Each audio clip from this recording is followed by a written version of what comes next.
اللہم صلی علی.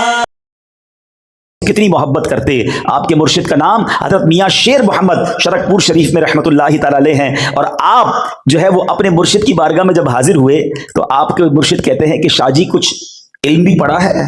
آپ نے عرض کی حضور پڑھا تو ہے لیکن کچھ سمجھ میں نہیں آیا. پیر صاحب کہتے ہیں اللہ کریم سمجھ بھی عطا فرما دے گا. اس پہلی ملاقات میں حضرت میاں صاحب نے نسبت نقشبندیہ آپ کو عطا فرمائی. پھر میاں صاحب نے فرمایا یہ فضل الہی ہے جسے چاہے عطا کرے.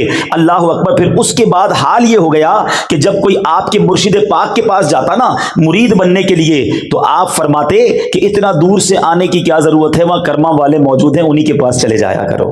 یعنی پیر کا اپنے مرید پر اعتماد دیکھو. اللہ اکبر. اتنی عظیم ہستی آج یہاں ہم ان کے قدموں میں موجود ہیں. اللہ پاک ان کا ہمیں فیضان نصیب فرمائے. تو بہرحال اللہ والوں کی شان بھی نرالی ہوتی ہے. وہ شاعر کہتے ہیں نا چاہیں تو اشاروں سے اپنے کایا ہی پلٹ دیں دنیا کی. چاہیں تو اشاروں سے اپنے کایا ہی پلٹ دیں دنیا کی. یہ شان ہے ان کے غلاموں کی، سرکار کا عالم کیا ہوگا.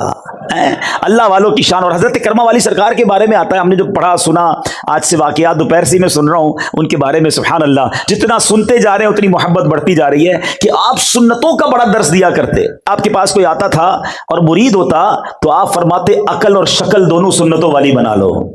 سبحان اللہ. دیکھیں یہ ہے اللہ والوں کا طریقہ کہ وہ فرماتے عقل بھی سنت والی ہو، شکل بھی سنت والی ہو. اللہ کرے کہ ہمارا چہرہ بھی، ہمارا سوچنا بھی، ہمارا چلنا پھرنا اٹھنا بیٹھنا سب نبی پاک کی سنت کے مطابق ہو جائے. تو بہرحال میرے بیچ اسلامی بھائیوں، سید سادات کی خدمت کرنی ہے. اور ان تمام باتوں میں اصل بات پتہ کیا ہے؟ با ادب با نصیب، بے ادب بد نصیب. جو بے ادب ہوتا ہے نا وہ ہمیشہ برباد ہوتا ہے. اور حدیث پاک بھی ہے، اور یہ حدیث پاک ڈرنے کے لیے کافی ہے. نبی پاک علیہ الصلوۃ والسلام فرماتے ہیں جس کا مضمون ہے جو اپنے چھوٹوں پر شفقت نہ کرے اور اپنے بڑوں کا ادب نہ کرے وہ ہم میں سے نہیں. اب جب نبی پاک جس کے بارے میں یہ فرما دے رہے وہ ہم میں سے نہیں، پھر بچا کیا؟ آقا کے سوا کون ہے ہمارا؟ تو یہ ادب کتنا ضروری ہے اسلام میں کہ ہمیں اپنے بچوں پر شفقت کرنی ہے اور اپنے بڑوں کا ادب کرنا ہے. اب یہاں ایک اور پرابلم پتہ کیا ہو جاتا ہے؟ نوجوان بیٹھے ہیں، جب جوانی میں پیسہ آ جائے، جوانی میں شہرت مل جائے تو بندہ اب اپنے بزرگوں کو اگنور کرنے لگ جاتا ہے. اس کو سفید داڑھی والے سفید بالوں والوں کا ادب سمجھ نہیں آتا. وہ کہتے ہیں تو غریب آدمی میرا ملازم ہے. نہیں میرے بیچ اسلامی بھائی، چاہے غریب ہے، چاہے آپ کا ملازم ہے، چاہے کسان ہی کیوں نہ ہو، چاہے ٹھیلا لگانے والا ہو، اگر اس کے سفید بال ہو گئے تو اس کو والد کی طرح سمجھو. ان کو ادب اسی طرح آپ نے دینا ہے، کیونکہ ادب کرو گے تو اللہ اور ترقی دے گا، اللہ تمہاری عزتوں میں اور اضافہ فرمائے گا. ہمیشہ یاد رکھیں جو اپنے بڑوں کا ادب کرتا ہے بعد میں اس کے بچے بھی اس کا ادب کرتے ہیں. یہاں میں آپ کو ایک فارمولا بتاتا ہوں. جب آپ کسی والد کو دیکھیں نا کہ اس کے بچے اس کا ہاتھ چوم رہے ہیں، اس کا ادب کر رہے ہیں، آپ کبھی اس والد کو روک کے پوچھ لیجئے گا لگتا ہے آپ نے بھی اپنے بڑوں کا بڑا ادب کیا. وہ آپ کو بتائے گا کہ ہاں میں بھی اپنے والدین کے ہاتھ چومتا تھا، میں بھی اپنے بزرگوں کا ادب کرتا تھا. یہ مکافات عمل ہے. جو اپنے بزرگوں کو تکلیف پہنچاتا ہے وہ اپنی زندگی میں اپنی اولاد کے اندر یہ دکھ دیکھتا ہے. تو جیسی کریں گے ویسی بھریں گے. سخی سلطان حق باؤ کیا کمال کی بات دیکھتے ہیں. فرماتے علم پڑھیا پر ادب نہ سکھیا، علم پڑھیا پر ادب نہ سکھیا، کی لینا علم نو پڑھ کے ہو تسبیح پھری پر دل نہ پھریا، تسبیح پھری پر دل نہ پھریا، کی لینا تسبیح نو پڑھ کے ہو. اللہ کرے کہ یہ دل اللہ کا ذکر کرے، دل یاد مصطفیٰ میں مستغرق ہو جائے. ہاتھ میں تسبیح ہے اور منہ پر جھوٹ ہو، ہاتھ میں تسبیح ہے اور لوگوں کو تکلیف پہنچا رہے ہیں، پھر کیا دل نے بدلاؤ کیا؟ ارے مزہ یہ ہے اللہ کا ذکر زبان بھی کرے اور اللہ کا ذکر دل بھی کرے. دل کی گہرائیوں سے رب کی محبت دل میں آ جائے تو انسان بنتا ہے. تو بہرحال میرے بیچ اسلامی بھائیوں، ادب کا بہت بڑا تعلق ہے ہماری تعلیمات اور اسلام کی یوں سمجھیے کلچر کے اندر. آپ اگر ہسٹری آف اسلام دیکھیں، بلکہ اس یونیورس کی ہسٹری دیکھیں، تو جو شیطان تھا وہ راندہ درگاہ کیوں ہوا تھا؟ وہ اللہ کی بارگاہ سے اسے کیوں نکالا گیا تھا؟ اس نے بے ادبی ہی تو کی تھی نا. حضرت آدم علیہ السلام کی بارگاہ میں اسے سجدہ کرنے کا حکم دیا گیا، مگر اس مردود نے تکبر کیا، پراؤڈ کیا، اور کیا کہتا ہے؟ انا خیر من، اے اللہ میں اس سے بہتر ہوں. حالانکہ حکم الہی تھا، سارے فرشتے سجدے میں چلے گئے، مگر یہ بدبخت کہتا ہے میں اس سے بہتر ہوں. خلقتنی من نار و خلقتہ من طین، اے اللہ تو نے مجھے آگ سے بنایا ہے، اس کو مٹی سے بنایا ہے، حضرت آدم کو، میں کیسے اس کو سجدہ کروں؟ یہ وہ بے ادبی تھی، یہ وہ تکبر تھا، یہ اللہ کے حکم کو نہ ماننا تھا۔ شیطان پہلے سے ہی اللہ کا نافرمان نہیں تھا، بڑا عبادت گزار تھا، جنت کا خزانچی تھا، معلم الملکوت فرشتوں کا استاد تھا، مگر بے ادبی کی، سب عبادتیں غارت کر دی گئی، اس کو لانتی قرار دے کر اللہ کے دربار سے نکال دیا گیا۔ اب اگر آج کوئی سوچے کہ ایک بے ادبی، ایک گستاخی، نبی کی گستاخی تھی نا، ہے اللہ کا حکم نہ ماننا، تکبر، یہ سب کچھ چھین سکتا ہے۔ شیطان نے تو ایک بار کہا نا انا خیر من، میں اس سے بہتر ہوں، اور آج جو لوگ روز یہ کہہ رہے ہیں، اچھا زبان سے نہیں کہہ رہے مگر ایٹیٹیوڈ سے کہہ رہے ہیں، انداز سے کہہ رہے ہیں۔ آپ نے وہ حدیث تو سنی ہوگی نا، بچپن سے ہم وہ حدیث سن رہے ہیں، کتنی مشہور حدیث ہے کہ جس کے دل میں رائی کے دانے کے برابر تکبر ہوگا وہ جنت میں نہیں جائے گا۔ What is the meaning? رائی کا دانا اتنا سا اتنا بھی تکبر ہوگا وہ جنت میں نہیں جائے گا۔ جس کا دل ہی پورا تکبر سے بھرا ہوا ہے اس کا کیا بنے گا؟ سوچئے، ہم کہتے نہیں ہیں مگر ہمارا انداز یہی ہے کہ میں بہتر ہوں، یہ تو غریب ہے، میں امیر ہوں، میں اتنا مشہور ہوں، اس کو کون جانتا ہے، میں اتنا اچھا بیان کرتا ہوں، اس کو تو کچھ آتا ہی نہیں کرنا۔ عبادت سے تکبر لوگ کر رہے ہوتے ہیں، میں 5 وقت کا نمازی، یہ تو ایک بھی نماز نہیں پڑھتا، میں تہجد گزار، یہ تو کچھ بھی نہیں کرتا، حج کر کے تکبر کر رہے ہوتے ہیں، میں حاجی، یہ تو حج ہی نہیں کرتا۔ یاد رکھیے انا خیر من کی بہت ساری ایگزامپلز بن سکتی، میں اس سے بہتر ہوں، میں خوبصورت، یہ بدصورت، میں بڑے خاندان والا، یہ چھوٹے خاندان والا، میرے پاس اتنے نوکر چاکر، یہ خود میرا نوکر۔ یہ وہ چیزیں ہیں جب دل میں آ جاتی ہیں تو پھر ساری عبادتیں، ساری ریاضتیں برباد ہو جاتی ہیں۔ خدا را شیطان کے ان واروں کو سمجھو، یہ وہ بے ادبیاں ہیں، یہ وہ گستاخیاں ہیں، یہ وہ غلطیاں ہیں جو آج ہمارے معاشرے میں بڑھتی چلی جا رہی ہیں، اور انفارچونیٹلی بدقسمتی سے کوئی اس کے بارے میں نہ پڑھنے کے لیے تیار ہے نہ سیکھنے کے لیے تیار ہے۔ یہ سب سے خطرناک شیطان کے واروں میں سے ایک وار ہے جو تکبر دل میں پیدا کر دیتا ہے۔ شیطان کے وار پتہ ہے کیسے کیسے ہیں؟ جب یہ انسیڈنٹ ہوا نا، شیطان کو راندہ درگاہ کر دیا گیا، نکال دیا گیا، پھر شیطان کی اور اللہ تبارک و تعالیٰ کی بارگاہ میں گویا ایک مکالمہ ہوا۔ سنیے غور سے، اللہ تعالیٰ نے شیطان کو جب اپنی بارگاہ سے نکالا تو شیطان نے اللہ سے درخواست کی کہ یا الہی تو نے مجھے مردود کر ہی ڈالا ہے، تو اب مجھے اولاد آدم پر کنٹرول دے دے، قدرت دے دے، تاکہ میں انہیں گمراہ کر سکوں۔ اللہ نے فرمایا تجھے کنٹرول دیا گیا، تجھے قابو دیا گیا۔ کہنے لگا اللہ کچھ اور زیادہ دے۔ فرمایا تو ان کے مالوں میں شرکت کر سکے گا، یعنی ان کے پیسے بھی غلط کاموں میں استعمال کروا سکے گا۔ کہنے لگا یا اللہ اور دے، اور پاور چاہیے۔ فرمایا جا تو ان کے سینے تیرے رہنے کے گھر ہوں گے، تو ان کے دلوں میں رہ سکے گا۔ اب جب یہ ساری باتیں ہو گئیں تو حضرت آدم علیہ السلام نے اللہ سے عرض کی مولا تو نے شیطان کو تو ہم پر پورا تسلط دے دیا، غلبہ دے دیا، اب اے اللہ ہم اس کے مکر و فریب سے میں اور میری اولاد کیسے بچیں گے؟ تو اللہ تبارک و تعالیٰ نے فرمایا آدم تیرے ہاں جو بچہ پیدا ہوگا اس پر میں ایک زبردست فرشتہ معین کر دوں گا جو اسے شیطانی وساوس سے بچائے گا۔ عرض کی الہی اور زیادہ کر، سیکیورٹی کا انتظام اور زیادہ کر دے۔ ارشاد ہوا اے آدم تیری اولاد ایک نیکی کرے گی میں اسے 10 گنا اجر دوں گا۔ عرض کی مولا کچھ اور زیادہ کر دے۔ فرمایا میں ان سے توبہ کا مادہ یعنی توبہ کرنے کا جو وعدہ ہے وہ نہیں چھینوں گا جب تک ان کے جسموں میں روحیں باقی ہیں۔ عرض کی یا اللہ اور زیادہ کر۔ فرمایا میں ان کے سروں پر مغفرت کا تاج رکھوں گا اور کسی کی پرواہ نہیں کروں گا۔ حضرت آدم فرماتے یا اللہ اب یہ میرے لیے کافی ہے۔ تو یہ نیکی اور بدی کی جو جنگ ہے نا، یہ فرام دا ڈے 1 سے سٹارٹ ہے۔ شیطان کا کام ہمیں بہکانا ہے، شیطان کا کام ہمیں بھٹکانا ہے، جہنم کی طرف لے جانا ہے۔ شیطان شروع سے یہ چاہتا ہے کہ میں جہنم میں جاؤں گا تو میں اپنے ساتھ ان لوگوں کو بھی لے کر جاؤں، لیکن مسئلہ یہ ہے کہ آج لوگوں نے شیطان سے دوستی لگا لی ہے۔ ہاں ایسا ہی ہے، حالانکہ قرآن پتہ کیا کہتا ہے؟ قرآن پڑھیں تو پتہ چلے نا، انہو لکم عدو مبین، بے شک شیطان تمہارا کھلا دشمن ہے، اوپن اینیمی کہا قرآن نے میرا اور آپ کا۔ مگر کمال یہ ہے کہ ہم شیطان سے دوستی لگائے بیٹھے ہیں۔ قرآن دشمن کہتا ہے اور مسلمان اسے دوست بنائے بیٹھے۔ یہ میں ثابت کروں گا، ابھی بتاؤں گا آپ کو۔ یہ بڑی عجیب بات ہے کہ مسلمان شیطان سے دوستی لگائے بیٹھا ہے۔ اللہ تبارک و تعالیٰ نے جب شیطان کو مردود کیا نا تو شیطان نے کہا الہی تو نے بنی آدم میں پیغمبروں کو بھیجا ہے، ان کو کتابیں دی ہیں، تو میرے پیغمبر اور میری کتابیں بھی ہونی چاہیے۔ ذرا سنیں شیطان کی باتیں، ہیں، میرے پیغمبر اور میری کتابیں بھی ہونی چاہیے۔ تو خدا تعالیٰ نے فرمایا کہ کاہن اور نجومی جو ہے نا وہ تیرے پیغمبر ہوں گے۔ عرض کیا میری کتاب؟ فرمایا جھوٹے شیروں کی کتاب جو ہے وہ تمہاری کتاب ہوگی۔ یہ نجومیوں کے پاس جو لوگ جاتے ہیں نا، کاہنوں کے پاس، کوئی پتہ بتا دیں، کوئی نمبر بتا دیں، کوئی جناب کوئی پاسا بتا دیں، ہر بندہ عجیب و غریب لوگوں سے دوستیاں لگائے، پر فرمایا یہ تیرے پیغمبر ہوں گے۔ یہ تک بندیوں اور شعر جھوٹی شاعری کی کتابیں تیری کتابیں ہوں گی۔ اور شیطان کہتا ہے کہ میرے مؤذن کون ہوں گے؟ اللہ اکبر۔ عرض کیا میرے مؤذن؟ فرمایا راگ اور گانا تیرے مؤذن ہوں گے۔ عرض کرتا ہے میری مسجد کیا ہوگی؟ فرمایا فتنہ انگیز بازار تیری مسجدیں ہوں گی۔ عرض کیا میرا کھانا کیا ہوگا؟ فرمایا جس کھانے پر میرا نام نہ لیا گیا شیطان وہ تیرا کھانا ہوگا۔ اللہ اکبر۔ عرض کرتا ہے میرا پانی کیا ہوگا؟ فرمایا جو نشیلی چیزیں ہوں گی، اے شراب پینے والوں، اے منشیات کی طرف جانے والوں، سنو یہ شیطان کے مشروب ہے۔ اللہ اکبر۔ شیطان کہتا ہے میرا جال کیا ہوگا؟ فرمایا عورتیں تیرا جال ہوں گی۔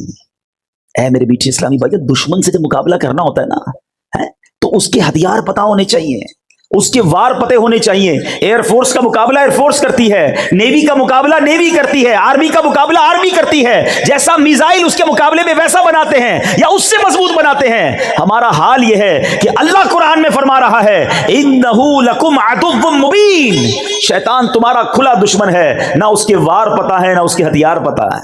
میں آپ سے پوچھتا ہوں، ہمارا سب سے پکا دوست جو ہوتا ہے اس کی ہم روز مانتے ہیں نا، ہر بات مانتے ہیں، کہتے ہیں یار حکم کرو یار، آپ کے لیے جان حاضر۔ پکے دوست کی نشانی یہ ہے، ٹھیک ہے، کہ جس کے لیے ہم کیا کہتے ہیں تمہیں منع نہیں کر سکتا یار، آپ کے لیے بس ہر چیز ہاں ہے۔ اب میں بتاتا ہوں کہ شیطان کی لوگ کتنی مانتے ہیں۔ سچی بات تو یہ شاید اپنے ماں باپ کی اتنی نہیں مانتے جتنی شیطان کی لوگ مان رہے ہیں، اور یہ بربادی ہے، یاد رکھنا۔ صبح ہوتی ہے، فجر کا وقت ہوتا ہے، مؤذن کہتا ہے حی علی الصلاۃ حی علی الفلاح، شیطان کہتا ہے سو جا، اگلے جمعے سے پڑھیں گے فجر۔ کروٹ بدل کر بلینکٹ اوڑھ لیا، صبح صبح کس کی مانی؟ بتاؤ نا، شیطان کی مانی۔ ٹھیک ہے، فجر قضا ہو گئی، اب اٹھے، لباس پہننے کی باری آئی، ایک دو لباس رکھے ہوتے ہیں جمعے کے لیے، باقی شیطان کہتا ہے نہیں یہ تو جمعے کا لباس ہے، باقی یہ فیشن والا، یہ انگریزوں والا یہ پہننا ہے۔ لباس پہنتے وقت کس کی مانی؟ شیطان کی مانی۔ اب واش روم میں گئے، آقا کی سنت چہرے سے نوچ کر گندی نالی میں بہائی، کس کی مانی؟ شیطان کی۔ اب نکلے گھر سے باہر، چاہے اسکول کے لیے نکلے، چاہے کالج کے لیے نکلے، چاہے جاب کے لیے نکلے، چاہے بزنس کے لیے نکلے، جیسے ہی باہر نکلے اب کوئی بے پردہ عورت سامنے سے نکلی، شیطان کہتا ہے دیکھ دیکھ جلدی دیکھ، حالانکہ شریعت کا حکم ہے کہ نگاہوں کو نیچی کرو، بے حیائی نہ کرو۔ اس عورت کو دیکھا، بے پردگی کی، غلط نگاہوں سے دیکھا، کس کی مانی؟ شیطان کی۔ مارکیٹ میں پہنچے، کاروبار کی جگہ پر پہنچے، ظہر کی اذان کا وقت ہوا، کئی لوگ نماز کے لیے گئے، شیطان کہتا ہے تو بزنس کا ٹائم ہے، ارے بعد میں پڑھ لینا، ظہر قضا ہوئی، کس کی مانی؟ شیطان کی مانی۔ گاہک آیا، مال بیچنے کا موقع آیا، شیطان کہتا ہے جھوٹ بول زیادہ نفع ملے گا، ایک جھوٹی قسم بھی کھا لے، ارے اس کو بتا دے میرا پڑتا اتنے میں ہے، پکا رنگ ہے، made in China, made in Japan ہے، حالانکہ تم نے اپنے شہر میں بنایا ہے، ارے بول دے کچھ نہیں ہوتا۔ کس کی مانی؟ شیطان کی مانی۔ عصر کی اذان ہوئی، نماز قضا ہوئی، کس کی مانی؟ شیطان کی۔ تمہاری مغرب قضا ہوئی، کس کی مانی؟ شیطان کی۔ عشاء قضا ہوئی، کس کی مانی؟ شیطان کی۔ رات گھر میں آئے، ہاتھ میں ریموٹ لیا، اب ٹی وی آن کیا، کہیں فلمیں دیکھی، کہیں ناچ دیکھا، کہیں گانے سنے، بتاؤ کس کی مانی؟ شیطان کی۔ ارے شریعت تو کہتی ہے اللہ رسول کا نام لے کے سونا ہے، مگر موبائل ہاتھ میں ہے، کمرے کی لائٹیں بجھی ہوئی ہیں، آنکھیں حرام دیکھ رہی ہیں، وہ مناظر دیکھ رہی ہیں جو اللہ اور اس کے رسول کو ناراض کرنے والے ہیں، بتاؤ کس کی مانی؟ شیطان کی۔ ایک دن میں صبح سے شام تک ہم نے کتنی باتیں شیطان کی مانی۔ اللہ کہتا ہے یہ تمہارا کھلا دشمن ہے، یہ دشمنی ہے، یہ اپنے دل پر ہاتھ رکھ کے پوچھو، یہ دوستی لگائی ہوئی ہے۔ ارے مرد تو وہ ہوتا ہے، واقعی اللہ اور اس کے رسول کا بندہ وہ ہوتا ہے کہ جب مؤذن کہے حی علی الصلاۃ حی علی الفلاح، ٹھنڈی کی راتیں ہیں، وضو کے لیے پانی بھی گرم نہیں ہے، مگر بندہ بستر سے اٹھے کہے شیطان میں تیرا بندہ نہیں، میں رحمان کا بندہ ہوں، میں اللہ کا بندہ ہوں، اور جائے مسجد میں جا کر فجر پڑھے، جو صبح شیطان کو ہراتا ہے، جو دوپہر شیطان کو ہراتا ہے، جو عشاء میں شیطان کو ہراتا ہے، جو حرام روزی آتی ہے تو شیطان کو ہراتا ہے۔ یاد رکھنا میرے میٹھے اسلامی بھائیوں، ایک فائٹ ہونے والی ہے، ایک فائنل فائٹ ہونے والی ہے میری اور آپ کی شیطان سے۔ اور وہ ہوگی آخری لمحوں میں. جب زندگی کا آخری وقت ہوگا نا، روایتوں کا مضمون ہے، شیطان بندے کے سامنے آتا ہے اس کے مرحوم رشتہ داروں کی شکل میں، کسی کی ماں کی شکل میں، کسی کے والد کی، کسی کی دادا نانی کی شکل میں، اور آ کر کہتا ہے بیٹا مرنے کے بعد پتا چلا اسلام صحیح مذہب نہیں ہے، تو عیسائی ہو جا، معاذ اللہ تو یہودی ہو جا، تو اسلام کو چھوڑ دے. جو روز شیطان کی مان رہا ہوگا، جو روز فائٹ میں ہار رہا ہے، بتاؤ وہ فائنل فائٹ میں کیسے جیتے گا؟ خدا نہ خواستہ اگر ادھر شیطان کی مان لی اور اس نے ایمان سنیچ کر لیا، ایمان چھین لیا، تو بنے گا کیا ہمارا؟ ساری نیکیاں اعمال تو بات کی بات ہے نا، حج عمرے زکوٰۃ نمازیں روزے یہ سب بعد میں ہیں. اگر ایمان سلامت لے کر نہ گئے تو کیا بنے گا؟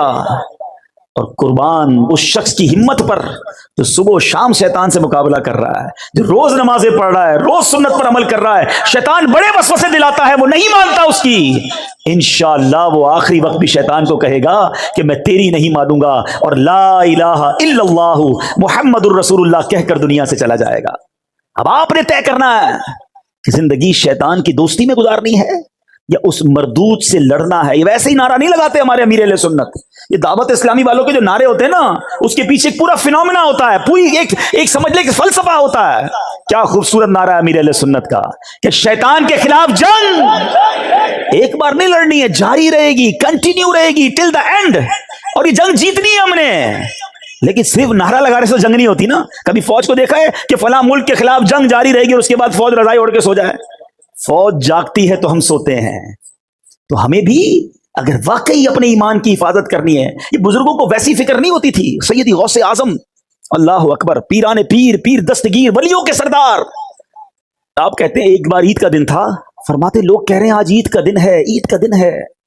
عبد القادر کے لیے عید کا دن وہ ہوگا جب اپنا ایمان سلامت لے کر دنیا سے جائے گا. پیرانے پیر یہ کہہ رہے ہیں، اور ہم گناہ گاروں کو فکر ہی نہیں ہے. کبھی لوگ ملتے نا، کہتے ہیں حضور کاروبار میں برکت کی دعا کر دیں، بچے کے لیے دعا کر دیں، فلاں کام ہو جائے. بہت ہی کم ایسا ملتا ہے کہ کوئی کہے کہ ایمان کی حفاظت کی دعا کر دیں. کسی کو ٹینشن ہی نہیں ہے. سوچئے یہ سب سے قیمتی چیزیں میرے اور آپ کے پاس. اور میں آپ کو صحیح بتاؤں، نبی پاک علیہ الصلوۃ والسلام کی دعائیں پڑھیں نا، ان میں بڑی مشہور دعا ہے، یا مقلب القلوب ثبت قلبی علی دینک. اے دلوں کو پھیرنے والے، مجھے اپنے دین پر ثابت قدمی عطا فرما. اللہ کے نبی دعا کر رہے ہیں. یہ ہماری تعلیم کے لیے نا. تو اے کاش ہمیں ایمان کی حفاظت کی فکر نصیب ہو جائے. خدا را شیطان کے واروں سے بچیں. ہمیں ایسا ماحول اپنانا ہوگا. اتنا مردود ہے، اتنا مردود ہے کہ پہلے تو بچاتا یہ بندہ گناہ کرے. اب دیکھتا نا نیک آدمی ہے، شراب تو نہیں پیے گا، جوا تو نہیں کھیلے گا، بدکاری بھی نہیں کرے گا. اب اس کو کیسے بہکا ہے؟ سنو، شیطان کے وار سمجھو. جب یہ دیکھتا ہے نا کہ اس سے کوئی بڑا گناہ نہیں کرا سکتا، تو پھر وہ اس کی نیکیاں کم کروانا شروع کرتا ہے کہ چلو سنتیں چھڑوا دو، نفل تو چھڑواؤ نا، درود تو چھڑوا دو، تلاوت تو چھڑواؤ. کیونکہ یہ جو سنتیں نوافل ہوتے ہیں نا، یہ حصار ہے. ہمیشہ یاد رکھنا، پہلے نفل چھوٹتے ہیں، پھر سنتیں چھوٹتی ہیں، پھر واجبات چھوٹتے ہیں، پھر فرض چھوٹتا ہے. جو نفل کا پابند ہوگا نا، اس کا فرض پکا ہو گیا. یہ ہمیشہ یاد رکھو. لوگ آج کل باتیں پھیلا رہے ہیں، یار سنت ہی تو تھی، کیا ہوا چھوڑ دیا کوئی؟ ارے بھائی سنت میرے فرض کا حصار تھا. اور سنت پر غلام عمل نہیں کرے گا تو کون عمل کرے گا بھائی؟ آقا کا امتی عمل نہیں کرے گا. آقا فرماتے فمن رغب عن سنتی فلیس منی، جو میری سنت پر عمل نہ کرے وہ ہم میں سے نہیں. اور ادھر لوگ مذاق اڑا رہے ہیں کہ سنت یہ چھوڑ دو. نہیں جناب، سنت کیسے چھوڑ دوں؟ ہمیں سنت کو تھامنا ہے. نبی پاک کا وہ فرمان ہی کافی ہے کہ جس نے میری سنت سے محبت کی اس نے مجھ سے محبت کی، اور جس نے مجھ سے محبت کی وہ میرے ساتھ جنت میں جائے گا. جنت میں جانا ہے نا نبی پاک کے ساتھ، تو سنت کا راستہ ہی جنت کا راستہ ہے. تو سنت پر عمل کیجیے. اللہ سلامت رکھے دعوت اسلامی کے مدنی ماحول کو، جو پکڑ پکڑ کر ہمیں سنتوں پر عمل کراتے ہیں. شیطان کیسے نیکیاں کم کرواتا ہے، کتنا مردود ہے اس کے وار سمجھو. حضرت امیر معاویہ رضی اللہ تعالیٰ عنہ، صحابی رسول، کاتب وحی، کیا کمال کا مرتبہ ہے اور کتنا خوف خدا تھا آپ کا. ایک بار آپ سوئے ہوئے، فجر کا وقت ہوا، آواز آئی اٹھ جائیے نماز پڑھ لیجیے. آپ بیدار ہوئے، دائیں دیکھا بائیں دیکھا، کوئی جگانے والا نظر نہیں آیا. کہ کون ہے جس نے مجھے جگایا؟ کہ حضور شیطان. کہ شیطان نے کب سے نماز کے لیے جگانا شروع کر دیا؟ کہ حضور مسئلہ یہ ہے کہ تھوڑے دنوں پہلے بھی آپ تھوڑا لیٹ اٹھے تھے، آپ کی فجر کی جماعت چلی گئی، آپ نے رونا شروع کیا، کریا وزاری کی، میں نے فرشتوں کو گفتگو کرتے سنا کہ امیر معاویہ رضی اللہ تعالیٰ عنہ کی گریہ وزاری سن کر ان کی گریہ وزاری اور جماعت قضا ہونے کے درد کی وجہ سے اللہ کریم نے ان کو 70 جماعتوں کا ثواب عطا فرما دیا۔ میں نے سوچا آج ٹائم پہ اٹھا دوں، آپ ایک ہی پڑھ لیں، اگر آپ کی وہ چلی گئی تو پھر آپ نے رونا ہے اور آپ کو 70 کا ثواب مل جانا ہے۔ اس واقعے سے سیکھنے کو کیا ملا کہ یہ مردود چاہتا یہ ہے کہ ہماری نیکیاں برباد ہو۔ ایسے ایسے وار ہیں اس بدبخت کے اور ہم سمجھتے ہی نہیں ہیں، اس کی باتوں میں آ جاتے ہیں۔ اب اتنے سارے کاروباری لوگ بیٹھے ہیں، صدقہ کرتے ہیں، بہت اچھی بات ہے، شیطان کیسے برداشت کرے گا کہ آپ صدقہ دیں اور جنت میں چلے جائیں؟ اب وہ صدقہ ہو گیا نا، اب وہ چاہتے اس کو برباد کروا دوں، پیسے بھی گئے اور اعمال بھی چلے جائیں، وہ کیسے ہوگا؟ اب شیطان ریاکاری لے کر آئے گا، دکھلاوے کی بیماری لائے گا۔ پہلے تو کہتے تھے نا نیکی کر دریا میں ڈال، اب تو نیکی کر فیس بک پہ ڈال۔ ہاں ادھر پہلے تو بچپن میں وہ دیکھتے تھے سلائی مشین کچھ لوگ مل کے کسی غریب کو دے رہے ہوتے تھے، اخبار میں تصویر کسی کی چھپتی تھی، اب تو ہر بندے کے پاس اپنا اخبار ہے، اب تو جو کرنا ہے اس نے ڈال دینا ہے۔ پچھلے دنوں کرونا وائرس کے زمانے میں بڑا مذاق بنا تھا کہ 5 6 لوگ ایک تھیلا اناج کا لے کر کسی غریب کو دے رہے ہوتے تھے اور اس کی سیلفی بنا کر اس کی غربت کا جنازہ نکالتے تھے۔ قرآن کیا کہتا ہے؟ یا ایھا الذین آمنوا لا تبطلوا صدقاتکم بالمن والاذی، اے ایمان والو اپنے صدقے ضائع نہ کرو، باطل نہ کرو، احسان جتا کر اور تکلیف پہنچا کر۔ اب صدقہ بھی دے رہے ہیں اور احسان بھی جتا رہے ہیں۔ یاد ہے نا میں نے قرضہ دیا تھا، بھول تو نہیں گیا؟ ہاں نوکری کرتا تھا، میری وجہ سے کاروبار پہ چڑھا ہے، تیری بہن کی شادی میں نے کرائی تھی، موٹر سائیکل تجھے دلائی کس نے، یاد ہے کہ نہیں؟ استغفر اللہ، اس لیے پیسے دیے تھے کہ اب جتانا ہے، اب بتانا ہے، یہ برباد ہو گیا آپ کا صدقہ۔ اللہ سے اجر مانگو نا، اور یہ احسان جتانے والا سوچے، خدا کی قسم سوچے اس میں میرا اور آپ کا کیا کمال ہے کہ اگر ہم اللہ کی راہ میں خرچ کر رہے ہیں۔ کس نے دیا مال؟ بتاؤ نا، بتائیے کس نے مال دیا ہے؟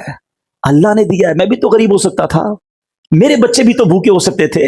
آج میرا ملازم میرے دروازے پر آ کر کہتا ہے کہ مجھے میری ماں کے لیے علاج کے لیے پیسے چاہیے، یہ حال میرا بھی تو ہو سکتا تھا کہ میں کسی کے دروازے پر کھڑا ہوتا کہ میری ماں ہاسپٹل میں ہے، میرے پاس بل دینے کے لیے پیسے نہیں، بہن کی شادی ہونے والی ہے، میرے پاس جہیز کے پیسے نہیں۔ آج تم کسی کی مدد کر کر یہ سمجھتے ہو میں نے کیا ہے؟ خدا کی قسم یہ اللہ کی عطا ہے، ہم میں کوئی عقل ہوشیاری نہیں ہے، ہمارا کوئی کمال نہیں ہے، ہم سے زیادہ عقل مند، ہم سے زیادہ دیندار وہ غریب ہیں اور اللہ نے ہمیں بہت نوازا ہے۔ ہونا یہ چاہیے تھا کہ زکوٰۃ دینے والا، صدقہ دینے والا صدقہ دے بھی اور سجدہ شکر بھی ادا کرے کہ مالک تیری مہربانی، تو نے دینے والا بنایا، مانگنے والا نہیں بنایا۔ اللہ تو نے مجھے اس قابل کیا، مگر ادھر لوگ جوتے کھسواتے ہیں، چندہ لینے والے کے جوتے کھسواتے ہیں، مدد لینے والے کو ڈانٹ کے پیسے دیتے ہیں۔ کدھر جاؤ گے یہ صدقہ، یہ پیسہ لے کر؟ یہ وہ شیطان کے وار ہے جو سمجھو، جو نیکی کیسے برباد کرواتا ہے۔ ارے ہمارے اسلاف کیسے اپنی نیکیوں کو سیکیور کرتے تھے۔ حضرت عائشہ صدیقہ اور حضرت ام سلمہ رضی اللہ تعالی عنہا امہات المومنین ہیں۔